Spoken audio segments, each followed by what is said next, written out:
This is good culture. What is good culture? Well, I'm going to explain, but let me first tell a story. Okay, a little story about how I grew up. When my father stopped playing football, or better yet, when he got cut, ouch, we moved to Southern California, where he and my mom were from.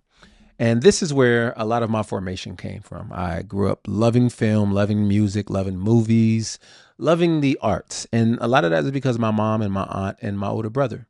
And so my aunt worked on TV sets like 227, most of Nell Carter stuff. If you're not familiar, then you're too young, but look them up. Great TV shows.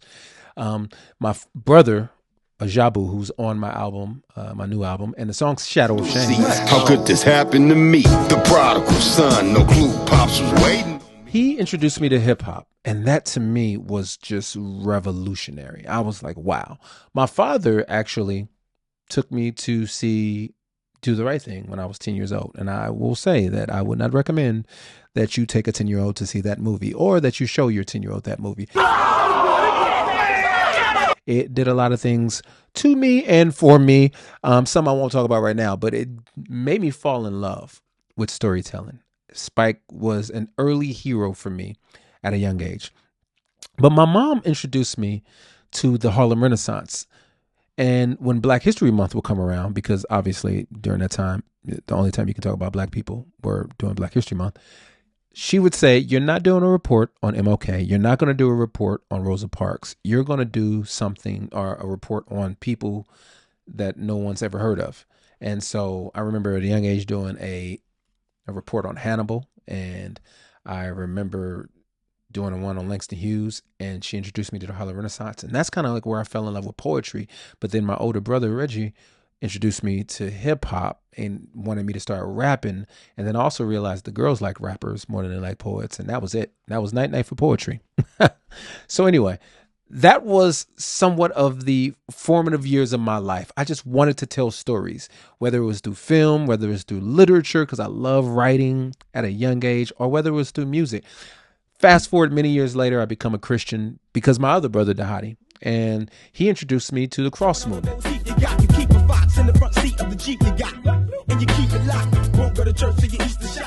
going to be speeding through this story, but the cross movement had a wonderful, indelible impact on my life as well. They showed me this revolutionary concept that you can love Jesus, but yet and still be, I guess you can say, tethered to the culture in a way that was redemptive. And that to me was quite revolutionary, because the only thing that I saw close to that was Kirk Franklin. And so here I am, this young dude wrestling with what does it mean to be a creative, love Jesus. But the one thing that I was still struggling with was this formation that I got as a young Black man who loved Black literature, Black, I guess you can say, intellectualism, and had a heart for justice because of my mom. Surely she will be Miss Donna, made some dope kids. The Lord gave her great gifts. Anyway, here I am, this young man who's wrestling with these identities that seem to be in conflict with one another, because I believe this false narrative that they couldn't exist.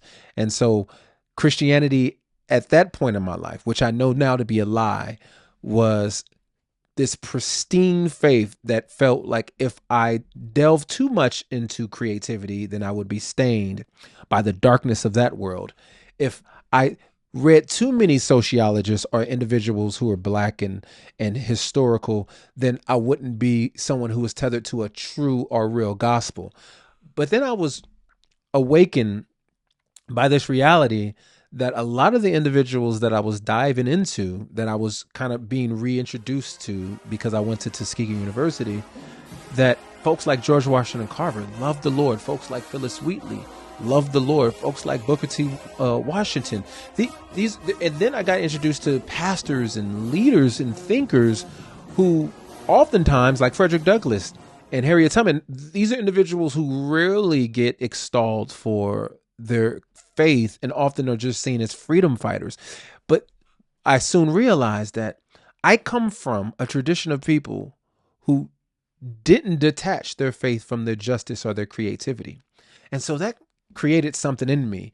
And that led me to this concept of, oh, these people were participating in good culture or good culture making.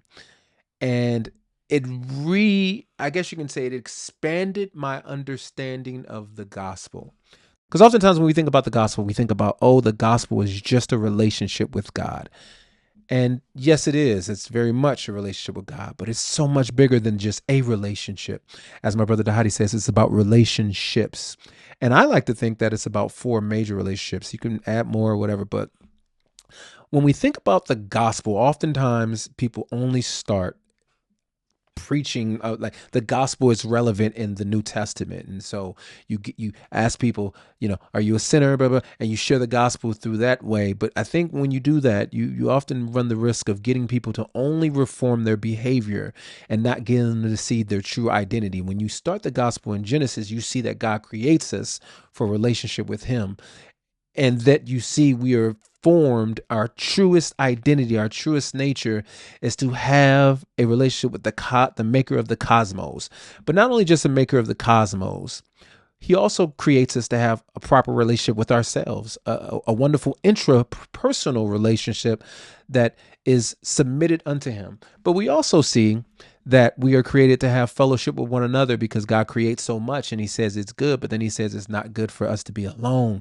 And so fellowship and community is highly important. But then there's this 4th relationship that I think is quite deficient in our theological teachings and foundations, is this concept that God creates us to create and to cultivate.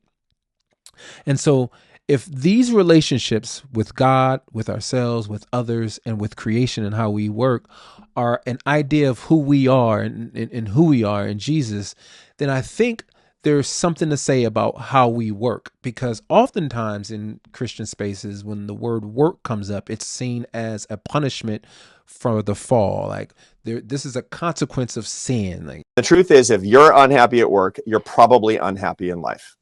But we have to realize that God instituted work before the fall. And so therefore, before there was ever sin. And so the activity that we participate in is an act of worship.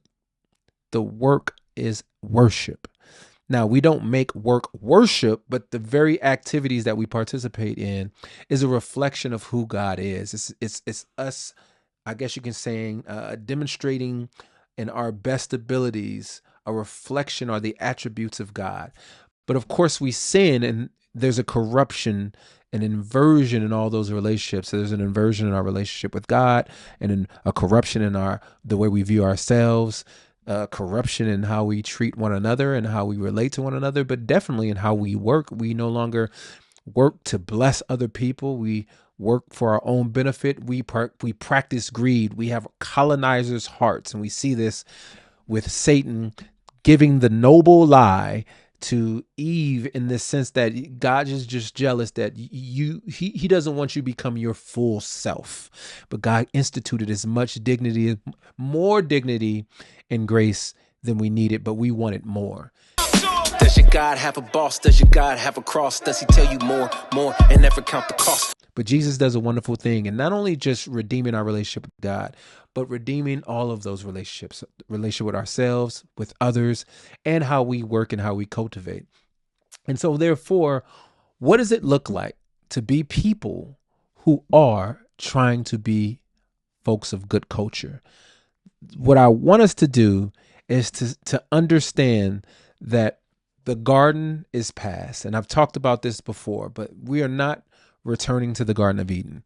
That is a time that was beautiful, but we can't create utopia. So when we think about the gospel redeeming and reforming things, it's not to create a utopia.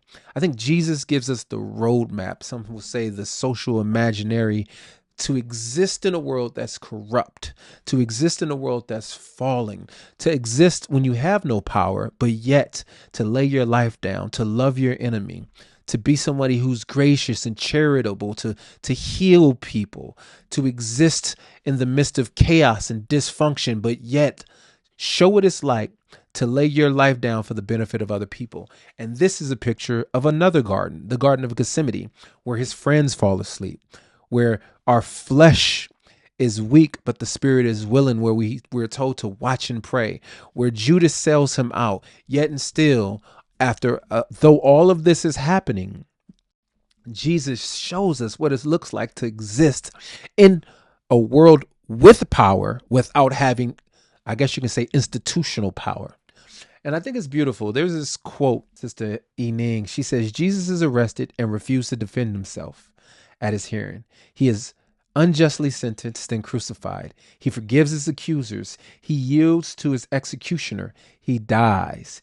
His authoritative power, so expertly wielded elsewhere, is completely restrained. When faced with this visceral manifestation of human depravity, Jesus allows it to annihilate him. He prays in that same garden. He says, Lord, don't take them away from all of these things. They're going to be, as she says, they're going to be unjustly accused. They may be arrested. They may be crucified. They'll have accusers.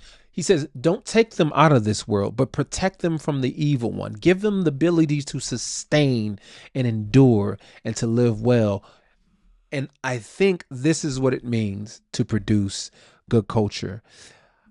My pastor, Deuce William Branch, member of the Cross Movement, says that in culture, we are proclaimers and not enforcers. And today, there are a lot of people who are trying to enforce Christianity on folks.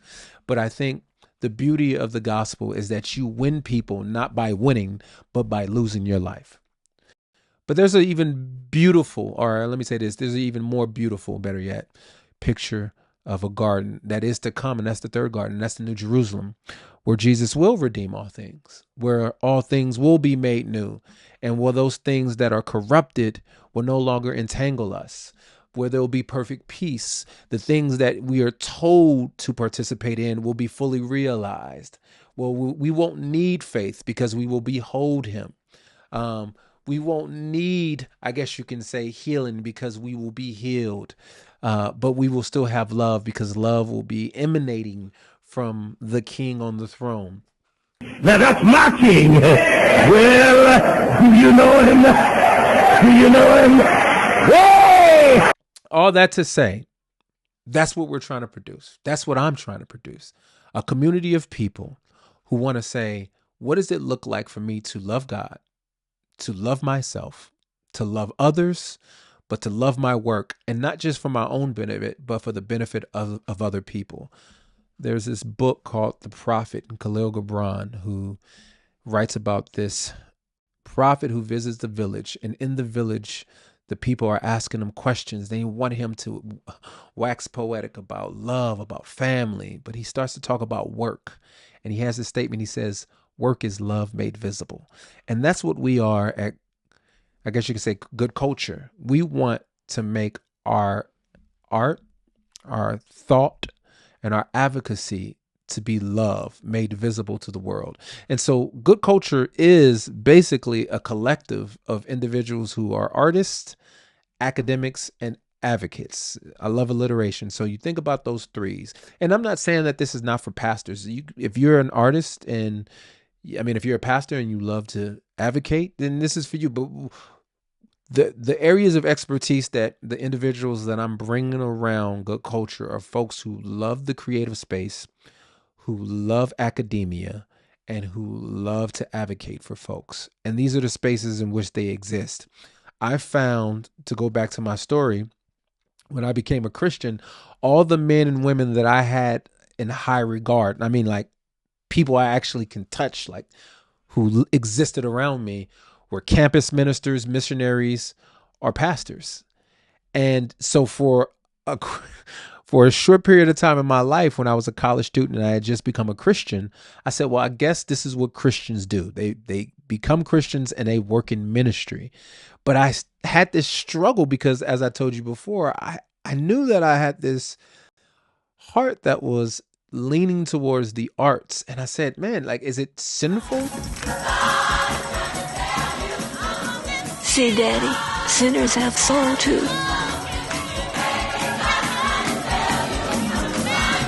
For Christians to exist in the market space? And it took me a while to get to a place to have a robust, or even, I think, a healthy theology of work, a theology of creativity. And so what I want to do is to produce that for other people, folks who are stumbling through the dark and wondering, what does it mean to be a Christian and to love to think deeply in the academic spaces? What does it mean to be a Christian, to love the arts, but I don't want to be stained by the darkness of arts, if you will? What does it mean to be a Christian and love advocacy? Because these are the things that I think have formed me as I've been on stages, as I've been on the streets as an advocate, and as I've been in classrooms as a professor. And so we at Good Culture, we want to be a community of individuals. And so soon we'll be rolling out our actual community where people can come together, pontificate about deep things, share ideas, engage in the resources that we will create, like master classes, from our podcast, which is you're listening to right now, to our cohorts, our resources, and our community. We want to be a resource and a tool for you as individuals who are trying to figure out, what does it mean to produce good culture? What does it mean to exist in the Garden of Gethsemane, but yet not lose hope, and to see that Jesus will come one day, and he's calling me to be a conduit of his grace and his goodness right now. This is Good Culture. This particular podcast is going to be a place where we'll have conversations, we'll have interviews, but there'll also be creative offerings. Oh, yo, sign me up. Sign me up. Sign me up. You won't forget it. So Good Culture is trying to be a space that holds to the fidelity of Jesus, while at the same time allows you to be your sanctified you. Because sometimes you, like, just trying to be you, we need you to be the sanctified you, the you that trusts in Jesus, that gives himself over or herself over to the sanctifying work of Jesus, and realize, oh, okay, I got some mess that needs to be cleaned. But we want you in your mess at Good Culture. So join us, do good, and be joyous. Thank you for listening to the Good Culture Show. We hope our conversation sparks something in you. And since you've made it this far, you might as well share, subscribe, and leave a review. Stay connected as we curate, create, and commentate. You can watch episodes on YouTube at Show Baraka Show. You can also learn more about Good Culture at goodcultureinstitute.com. Until next time, be joyful and do good. Good Culture.